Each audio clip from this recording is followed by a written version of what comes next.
Good morning, Packers fans. Aaron Nagler here with your Packers Daily Chat, coming to you live on the Cheesehead TV social channels. It's Wednesday. We're 22 days away from the NFL draft and only 1 day away from the release of the Cheesehead TV Pro Football Draft Guide. That's right. Today is your last day. Get it, people, at the pre-sale price of $12.99 right now, cheeseheadtv.com.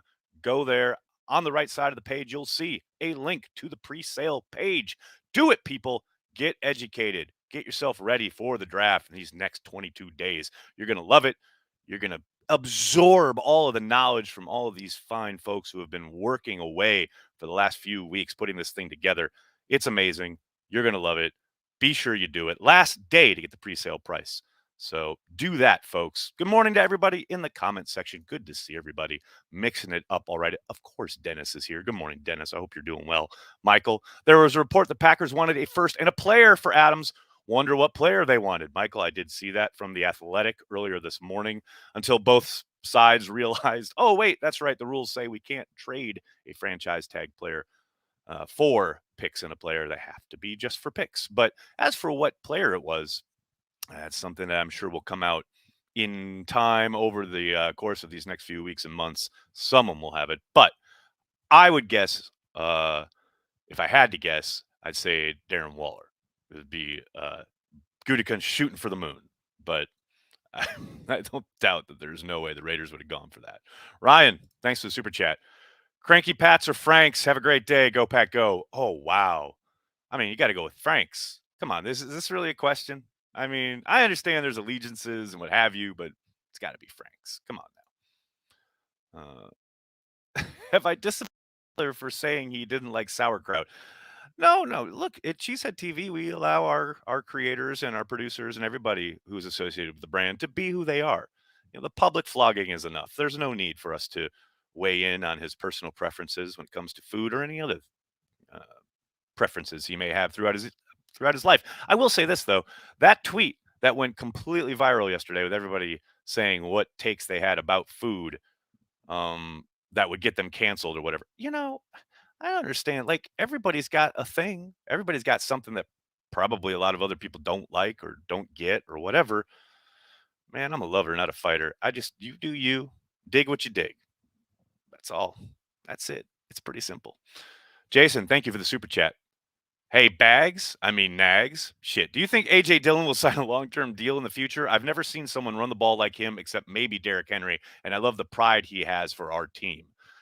Jason, yeah, I think it'll be interesting once it's time, probably next offseason, to start talking extension with AJ. I suspect, and this is just a guess on my part, but I think there's a good chance that the Packers move on from Aaron Jones next offseason, and that will undoubtedly embolden AJ's camp. Um, but yeah, I do think they will work hard to keep AJ in the fold. I think, as you state, he is a singularly unique runner, and he's a underrated pass catcher. And I do think he's really worked to, obviously kind of ingratiate himself into the community, into the Green Bay area, to our county, obviously. But yeah, I would suspect. I mean, we're a ways away from this. We got a whole season to go, but I do think they will treat him like a core player, one of their core guys that they want to lock up. Now, it's always tricky at running back. And that's, just positionally, value wise, definitely tricky. But I do think they will make him a priority. But they got a lot of stuff to do before they get there. Robin, what's up, man? Thanks for the super chat. Just saying hi. Hello. Hope you're doing well across the pond, buddy. I hope to see you at happy hour later tonight. Patreon happy hour this evening, 6 p.m. Eastern, hour later than normal, 6 p.m. Eastern, people. So, Robin, maybe I don't see you because it's too late, but I hope to see everybody there. Patreon happy hour tonight. It's going to be a good time. Tyler, good morning. How are you? Thanks for the super chat. Oh, yes. FYI, Daily Pod's not feeding on Apple since Thursday. I know. We are aware of it. We are working on changing hosts. It's a whole rigmarole. I apologize. They should be resuming on those same feeds, hopefully within the next day or two. But yes, we are aware of it. Thank you, Tyler, for the heads up. I've had a couple people reach out. I talked to a couple people on Twitter last night. we do know that that is happening, and we are in the process of hopefully getting it corrected by the end of the week. Eric, the more I see these massive wide receiver contracts like Diggs this morning, the more I believe Goody will try to trade for one and instead not try to trade for one and instead draft multiple. I mean, that's, makes a world of sense in the with the idea of getting cheap talent, right? Getting cheap labor, so to speak. I mean, these wide receiver contracts, as you state, Stephon Diggs signing a monster extension this morning. Um, you certainly want to get as many young, talented pass catchers as you can on your team. We've seen the Packers obviously hit the reset button at the wide receiver position, and this draft does offer them an opportunity, especially with the premium picks they have, both on day one and day two, to start replenishing the stock, as it were, with some cheap labor. And now here's the thing that I do think if you missed my chat with Peter Bukowski yesterday, be sure to check that out here on the channel. Talked about the draft, the positioning, where they are, where they stand, both from a roster perspective and value wise. Will this be the year they take a wide receiver in the first round, etc.? And I will say, while I still would not be surprised if they come out of day one without a wide receiver, the one thing that does kind of push them towards maybe making that decision, and as you're intimating here, that fifth year of control, you've got these guys, if you take them in the first round, you've got them locked up for a considerable amount of time on, if you hit on the selection and it is a talented guy, a comparatively insanely cheap deal relative to, some of these superstars that we've now seen get paid over the course of this offseason. And I'm not saying, like, obviously you got to hit on the pick. And there's no way that whoever is coming in there and becoming Stephon Diggs. That's not the point. The idea of getting cheap labor that you can control for up to 5 years, and you're going to get production out of the guy. No, he's not going to be a bona fide number one the moment he steps on the field, but your ability there to kind of get something under the market value is pretty significant.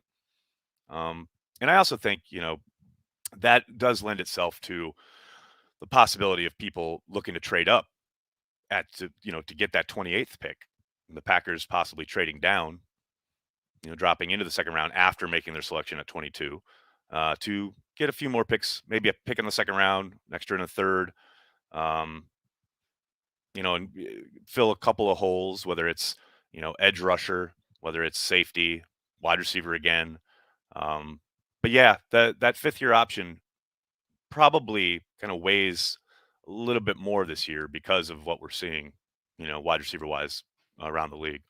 Luke, thanks for the super chat. Good morning, Nags. If you can only watch one Packer game from the past, which one would it be? Only one?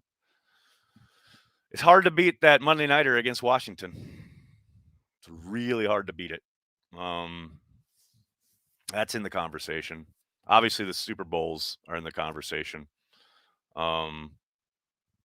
Divisional win over the Falcons is in the conversation. I don't know, man. That's a really, really hard question. I don't know.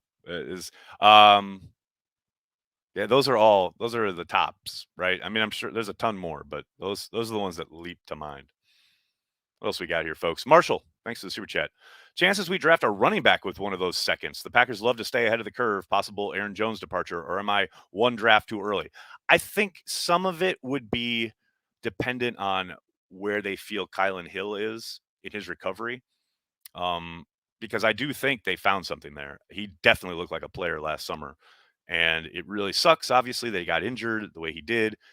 But if he comes back and it is showing no signs of kind of, his ability is he's able to pick up where he left off. I think they've got their 1-2 punch in Dillon and Hill if and when it's time to move on from Aaron Jones. But I think to that point, I think the second round would be a surprise, although A.J. Dillon was a surprise in the second round. I do suspect they take somebody probably on day 3. If not early, but probably, 5th, 6th, 7th round, maybe an undrafted free agent. I do think you'll see a running back added in some capacity over draft weekend. That would not surprise me at all.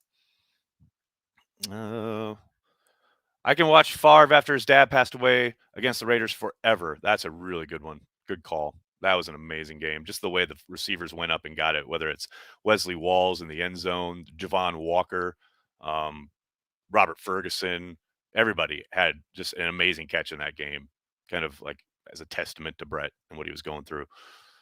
Yeah, that game was incredible. And Amon Green and Tony Fisher were ridiculous in that game as well.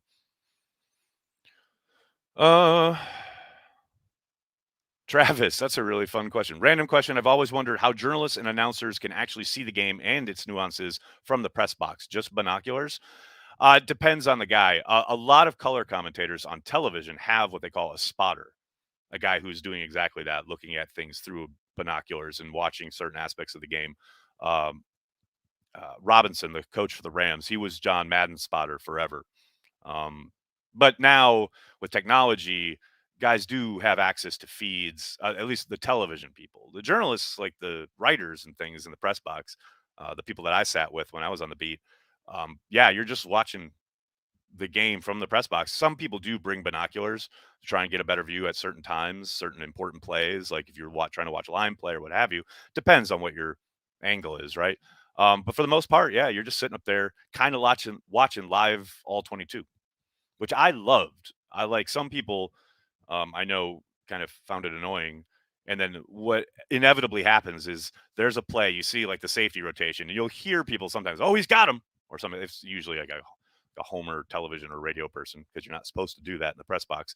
But then inevitably the play will end, and then the entire you watch the entire place goes like this because they're all looking at the television for a replay.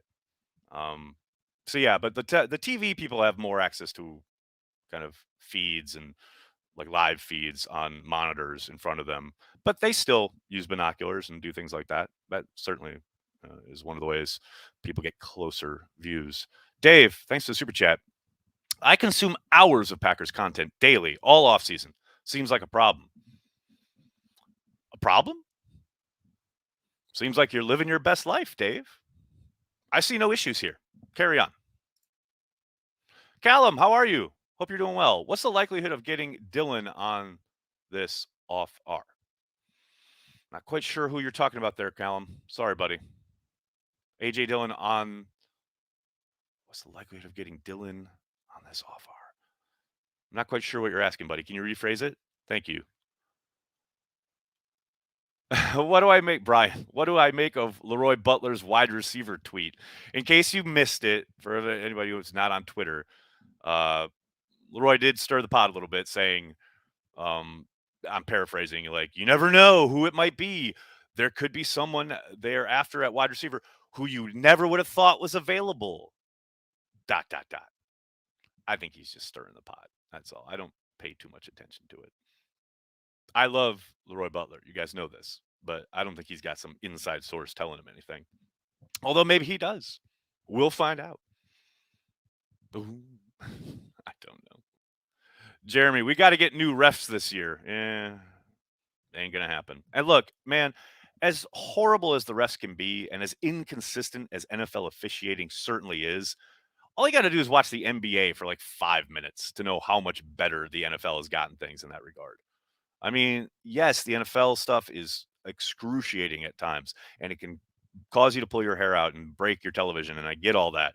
But man, they do not affect the flow of the game and even the outcomes of games the way they do in the NBA. Like it's night and day to me. Night and day. I mean, baseball is like getting to that point too with some of these umpires and their horrible strike zones, but still nothing touches the NBA. Not even close. Now, that said, I totally feel you, but the refs have a union and they re-signed that deal a couple years ago and they're not going anywhere anytime soon. Butler is totally coming back to the pack. Grant, he's coming out of retirement? I'm in. What? Jake, what's the better fix short term, draft a wide receiver or a free agent? Jake, yes.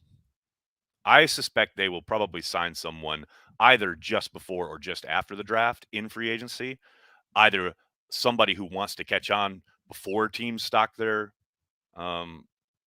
rosters and their depth charts, or somebody who is on a team that drafts a wide receiver or two and then cuts him. I think either one of those scenarios is a distinct possibility.